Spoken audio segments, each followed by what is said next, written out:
जो शाश्वत हैं पहले से लेकर के आज तक भी, उनके लिए उन्होंने कहा है, मतलब जो तुलसीदास जी ने कहा है वो इस प्रकार से है कि जय हनुमान ज्ञान गुण सागर और जय कपीस तिहु लोक उजागर। इसी पंक्ति के साथ मैं बताना चाहता हूं कि गोस्वामी तुलसीदास जी ने किस कंस्ट्रेंट में हनुमान चालीसा की रचना की। हनुमान चालीसा को लिखने के लिए 2 वर्ष 6 महीने 26 दिन जेल के अंदर बैठ करके उन्होंने लिखा था। तो क्या उनके लिए ताली नहीं बज सकती है? अकबर ने अपनी प्रशंसा के लिए उनको बोला था कि आप आ जाइए हमारे दरबार में और हमारे बारे में अच्छे से लिखिए। उन्होंने साक्षात नकार दिया, बोला हम भगवान को जानते हैं, उन्हीं के बारे में लिखेंगे और वही करेंगे। उनको अकबर ने जेल में डाल दिया और उस व्यक्ति ने जेल में भी भगवान का समर्पण देखिए 2 वर्ष 6 महीने 26 दिन के बाद जस्ट वहां एक जो है पूरे बंदरों का आक्रमण हो गया उस परिवेश में। आनंद फानंद ने अकबर बोला भैया इनको छोड़ दीजिए। दूसरी चीज हम नाम लेना चाहते हैं अपने भारत के प्रसिद्ध वैज्ञानिक जिनको मिसाइल मैन कहा जाता है। क्या आप लोग जानते हैं? एक बार उनका नाम लीजिए अपने स्वर में। और उनसे पहले महात्मा गांधी को मैं स्मरण करता हूं और महात्मा गांधी के बाद मैं तीसरे व्यक्ति को जब किसी महापुरुष के रूप में काउंट करता हूं तो डॉक्टर एपीजे अब्दुल कलाम को नहीं भूलना चाहिए, क्योंकि वो 2015 में जब लेक्चर दे रहे थे तो बच्चों ने उनसे एक सवाल पूछा कि अत्याचार खत्म कैसे हो, तो उन्होंने बड़े सहज रूप से उत्तर दिया, क्योंकि वो एक राष्ट्रपति के साथ साथ एक बहुत ही प्रवीण शिक्षक। उन्होंने बोला कि हमारे परिवार में अगर 4 सदस्य हैं तो उसमें एक सदस्य जो है निश्चित रूप से कुछ न कुछ शरारती होता है। तो अगर भ्रष्टाचार को देश से हटाना है तो अपने परिवार के सदस्यों से उसको शुरू किया जाए तो निश्चित रूप से हमारा परिवार और परिवार के बाद समाज और समाज के बाद प्रदेश और देश में भ्रष्टाचार धीरे धीरे खत्म हो। अगली बात यह है कि ध्यान से देखिए, अनुशासन की बात आई है। अनुशासन में सर्वप्रथम पृथ्वी और सूर्य का समीकरण देखिए। सूर्य हमेशा पृथ्वी को देता रहता है और पृथ्वी हमेशा लेती रहती है और पृथ्वी भी अपने धैर्य के लिए प्रसिद्ध है। लेकिन कभी भी पृथ्वी ने ये नहीं कहा कि सूर्य ने ये पृथ्वी से नहीं कहा कि जो मैंने आपको दिया हूँ उसका मुझे कुछ पारितोषिक चाहिए। तो इस विषय में पृथ्वी की जो गति है घूमने की और धैर्य की, जैसा कि आप लोग जानते हैं कि पृथ्वी कहती धैर्य न छोड़ो, कितना ही तो सिर पर भार, और नभ कहता है फैलो कितना, ढक लो तुम सारा संसार। यहाँ नभ की बात मैं शून्य पर लाता हूँ। स्वामी विवेकानंद जी के बारे में मेरे को याद आता है कि शून्य का जो पर्यायवाची है आप लोग आज जान लीजिए नभ भी होता है।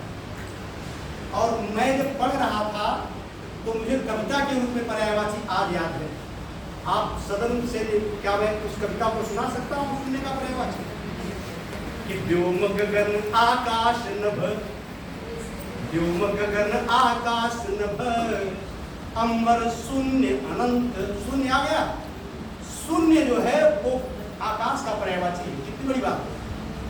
हमने इसकी गतिविधि बच्चों से भी कराई 12 जनवरी को, जबकि 12 जनवरी युवा दिवस के रूप में मनाया जाता है। और इस वीडियो को मैंने पीओ साहब और पीएसए के पास भी सब किया था और उन्होंने उसका बहुत बड़ा हमें जो है वो किया कि हाँ यार बहुत ही सुंदर लगा मुझे। यही नहीं, ये हमें स्वप्न आया था, इसलिए कार्य हुआ था। अब आगे बढ़ते हैं हम कि शिक्षक वंश का निर्माता होता है। निपुण भारत का दौर चल रहा है।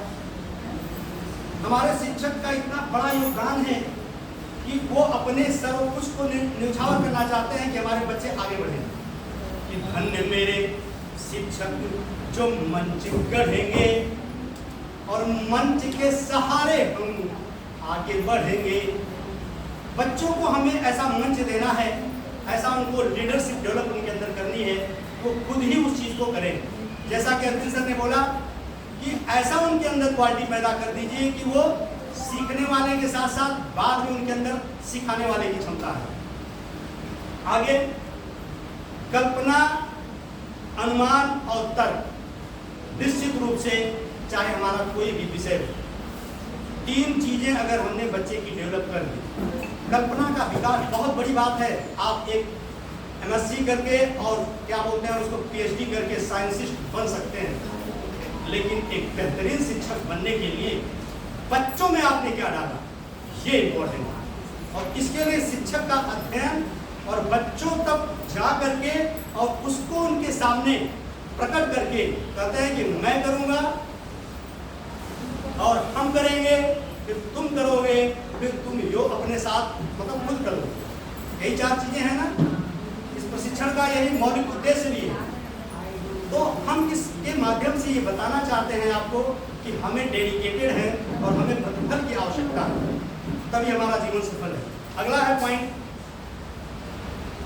एक और छोटी सी कविता शेयर करना चाहता हूं कि अम्मा जरा देख तो ऊपर, बरसात का दिन है, देखिए बादल घिरे हुए चले आ रहे हैं बादल। कितनी अच्छी बात है, कवि की सोच है बच्चों के अंदर डेवलप। देखिए यहाँ बादल चलता नहीं है, तो कवि ने किस अलंकार का प्रयोग किया है? निश्चित रूप से मानवीकरण अलंकार है। I am right? बहुत सुंदर। तो आगे ये है, अगर हमारे सामने इंग्लिश में आ जाइएगा, प्रॉब्लम शब्द आता है तो इसको कैसे डिराइव करेंगे? प्रॉब्लम जिंदगी में है ही, अगर पूरा वाक्य बोलने का टाइम नहीं मिलता है तो हम बोल सकते हैं फेस इट। मृदंग की बात कर रहा हूं, जिंदगी में प्रॉब्लम बहुत है, फेस इट। अगर फेस इट बोले तो प्रॉब्लम भी उसमें इंक्लूड है, जरूर उसको बोल्डली हम फेस करेंगे। अब रहता है अस्त्रानुकूल, काउंट ऑल और काउंट ऑन, 2 चीजें आई है। नया एक दो शब्द जुड़ा है, कोई विशेष चीजें हम लोग कराते हैं। ऑन एंड ऑल जिस जैसी गतिविधि है कि अगर हमें 5 में 3 जोड़ना है तो 5 को सोचिए कि बच्चे के पास 5 पॉकेट में रखा हुआ है, तो क्या करेगा वो? केवल 3 को आगे निकालेगा और 5 के आगे गिनती बोलेगा, 6, 7, 8। ये हो गया काउंट ऑन। और काउंट ऑल को गिनती करेगा, बट इसमें थोड़ा सा दिक्कत आ रही है, अंगुलियों की कमी है हमारे पास। तत्काल बच्चा छोटा बच्चा है अभी, तो गणित की धारा में प्रवेश किया है, तो थोड़ा उसको कंफ्यूजन होगा, लेकिन उसके अंदर आनंद भरना है। पॉकेट की बात करेंगे, इसको जो है उसके अंदर आएगा। अगला है कि अब सबसे पहले कि NCERT की 3 पुस्तकें कक्षा 1-2 में संचालित करने के लिए इस वर्ष से आई हैं।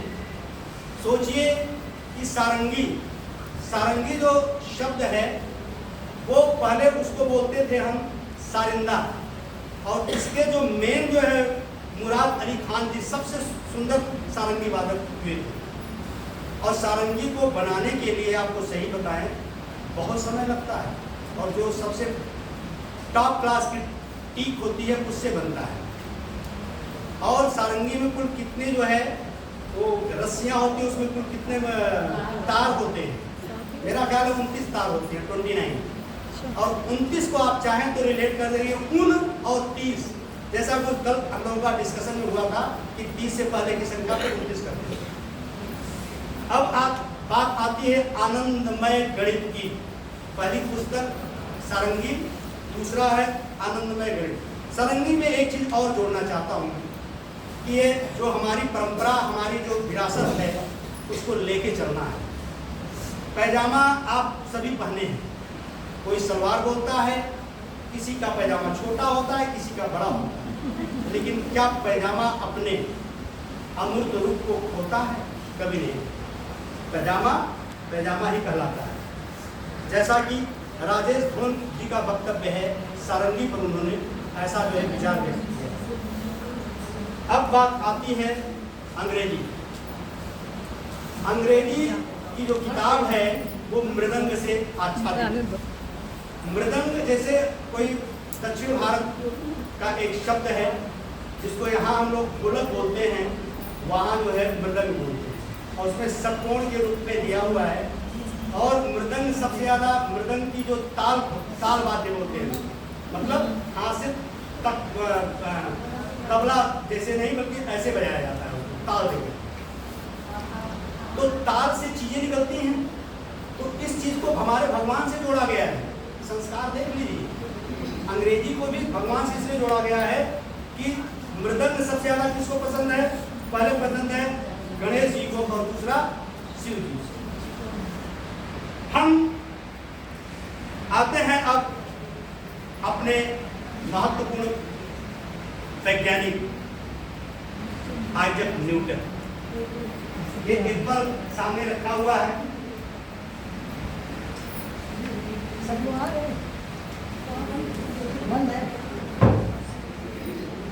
बहुत पहले की बात है कि पहले भी पेड़ हुआ करते थे इस प्रकृति पे, और 1666 में भी हुए थे और आज भी है।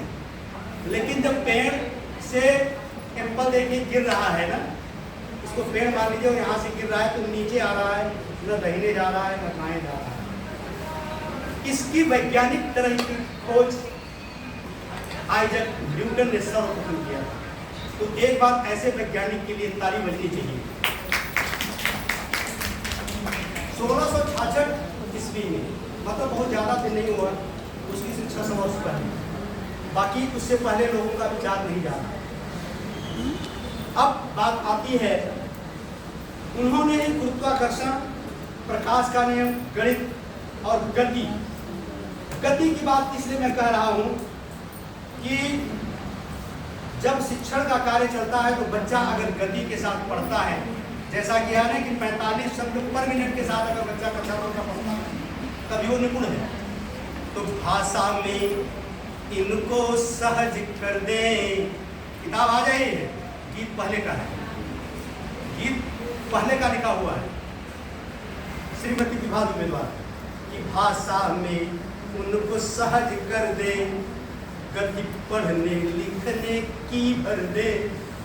भाषा में गणित आ रहा है, देखिए गति के साथ पढ़ना है, समझ के साथ पढ़ना है। आगे है, आप लोगों से सदन में एक प्रश्न मेरा है कि 25 से लेकर के 28 सितंबर 2024 में आनंदमय गणित का एक विश्व स्तर पर आयोजन होना है। जैसा कि आप जानते ही हैं कि कल ही भारत के प्रधानमंत्री पोलैंड गए हैं ना, तो पोलैंड की राजधानी सर ने भी बताया था वर्षा है। क्या है? वर्षा। तो इन्हीं सब चीज़ों के साथ बच्चों को थोड़ा हाईलाइट चीज़ें नई पीछे से नए में जोड़ना है, निश्चित रूप से वो आगे बढ़े। तो जो 25 सितंबर से लेकर के 28 सितंबर 25, 26, 27, 28 4 दिवसीय हमारा जो है प्रशिक्षण चल रहा है और 4 दिवसीय गणित के आनंदमय गणित का बैठक होने जा रहे हैं। तो मैं आपको बता देना चाहता हूं कि वो अमेरिका में एक शिकागो जगह है, तो शिकागो में स्थान है मैककॉर्मिक पैलेस कन्वेंशन सेंटर में वो बैठक होगी। उसमें आप लोग भी रजिस्ट्रेशन करा के अपनी प्रस्तुति विश्व स्तर पर दे सकते हैं। और यही चीज़ें थोड़ी चीज़ें हमें बच्चों को बता देना है, तो कम से कम आने वाला है उस पर नॉलेज है। तो यही चाहिए आज की डेट में, तभी आपका बच्चा सुनेगा। तो हायर स्टैंडर्ड का जैसे क्लास अगर 8 की बात, 7 की बात, 9 की बात हो रही है, तो उसमें निश्चित रूप से सुनेगा। यहाँ सब कुछ विशेष बता रहे हैं। आगे है, वहाँ जब मीटिंग होगी तो मैं आपको बताना चाहता हूँ किस चीज़ पर डिस्कशन है। पहला है मैथ में आनंदमय किसी चीज़ को बनाने के लिए वहाँ जगह का निर्धारण, चुनाव, किस चीज़ पर हमें गणितीय प्रक्रिया करानी है जिससे कि बच्चों के अंदर आनंद उत्पन्न हो। बड़े बड़े वैज्ञानिक भी जा रहे हैं, उसमें गणितज्ञ भी जा रहे हैं, वहाँ संभाषण करेंगे। अगला है जिज्ञासा, खोज, सामाजिक संपर्क और भौतिक सशक्तता, मतलब इस सब चीज़ों का कैसे सम्मिश्रण करेंगे गणित की। क्योंकि आप देखे होंगे जिसको गणित नहीं है उसको लगता है बड़ा कठिन, लेकिन जब परिवेश के साथ साथ अपने भौतिक जगत में उत्पन्न चीजों के साथ गणित का समावेश करेंगे तो निश्चित रूप से गणित का हमें बच्चों के प्रति आकर्षण पैदा होगा। एक अभी प्रशिक्षण में अभी थोड़ी देर पहले आया था एकीकरण, और दूसरा क्या है, वृद्धि। ध्यान से सुनिएगा, सब प्रशिक्षण से रिलेटेड बात मैं कर रहा हूँ। इतना बताएगा तो कुछ चीजें तो हैं जो कि हमारे ऊपर जो है आकर्षित करी है, उसको हम डिस्प्ले कर रहे हैं आपके सामने। सबसे भी मैंने पूछा, लेकिन पूछने के बाद उस पर मनन किया। सदन में इसका उत्तर देना चाहता हूं आपको कि एकीकरण का मतलब होता है कि एक एक सजातीय चीज को जोड़ करके उसको क्या कर देना, उसकी संख्या में अगर वृद्धि होती है तो एकीकरण हो जाएगा। दूसरा एकीकरण ये भी हो सकता है कि एक ही टाइप की चीज, जैसे कि पेंसिल भी आप रख सकते हैं, पेन रख सकते हैं, मेरे विचार से, ठीक है। अब आगे क्या होगा आप लोग हमें बता सकते हैं, यू आर मोस्ट वेलकम। उनको अगर हमें एकीकृत करना है तो जब उनके बारे में बोलेंगे कि कितना कौन सा हुआ, मान लीजिए 2 पेन है तो लिखेंगे 2 पेन, 2 पेंसिल, और उसी के बगल में इरेजर अगर रखा है तो 2 इरेजर। वो एकीकरण हो गया, लेकिन जोड़ के साथ अंदर सम्मिलित नहीं हो। अब प्रश्न उठता है वृद्धि का, तो वृद्धि में समय, मापन और चीजें इंक्लूड है। मेरे समझ से वृद्धि का मतलब यह है कि अगर एक गुल्लक रखा हुआ है सिक्कों का और उसमें 57 रुपए हैं, और अरविंद जी ने मुझे 25 रुपए और दे दिया हमारे हाथ में। ध्यान से देखिए वृद्धि क्या चीज है। मेरी सोच है, पहुंच गया मैं। आप लोग हो सकता है मेरे से बेहतरीन सोचे हो, लेकिन सोच करके आपके सामने अगर प्रकट कर रहा हूं, यही संप्रेषण है। अब देखिए उसमें क्या हो सकता है कि वो एक कंस्टेंट स्थान है, मतलब गुल्लक एक निश्चित पॉट्स है, और उसमें अगर उसको डाल देंगे तो हमारी, क्योंकि उसमें देखा होगा आपने गुल्लक में सिक्कों पे ही जाने की जगह है, आई एम राइट। तो और सिक्के अगर उसमें डाल दिए जाएं 25 रुपए के कुल मिला करके, तो निश्चित रूप से वो वृद्धि हो जाएगा। किस चीज का वृद्धि हो जाएगी? पैसों की वृद्धि हो जाएगी। कहाँ वृद्धि होगी? पार्टिकुलर गुल्लक। क्या ये विचार आपको सही लग रहा है? मंथन करिएगा, कोई बात नहीं। आगे है